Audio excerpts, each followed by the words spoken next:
this is so random, but when I sit down and I think, it's like a lot of people probably have these random moments where you just start to think about something. And I'm thinking about Bob Marley's global impact. And when you really sit down and you really think about how he became this superstar and, you know, this monument, this Mount Rushmore of Jamaica, on top of it, you have to really sit and say, you know, like, how was this possible? And when you really do a deep dive, Bob Marley was not just making music.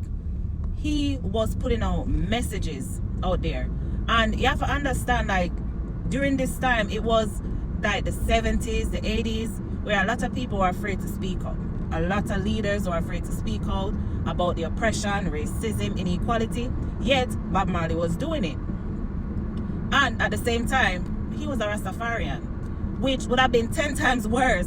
You understand? Because we gotta admit it, they weren't well liked. They weren't very popular. They were treated terribly. They were speak on terribly.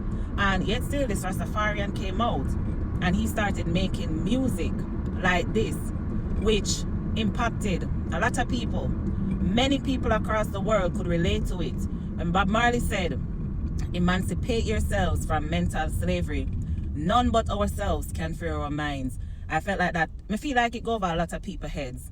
When he also said, "Until the philosophy which holds one superior and another inferior is permanently discredited and abandoned, everywhere is war." Again, a lot of people didn't understand. Try to think about any Bob Marley song you know and don't sing it. Speak the lyrics or read the lyrics and tell me if it makes you feel different than just singing the song. Because truly, as a child growing up, I'd have an uncle named Uncle Mikey. He used to love play Bob Marley song every single day till I disliked the songs. Like, they're like, every day I hear three little birds, no woman, no cry, this and that. Like, it became so repetitive and boring. But as I got older, and I think the first song that changed my perspective was Redemption Song. When I listened to that song like a 20-year-old, I'm like, hold on there. Let me go try listen to some more Bob Marley to really understand what he was singing about. And this man was a poet. Like, this man knew what he was up against, yet he never feared it.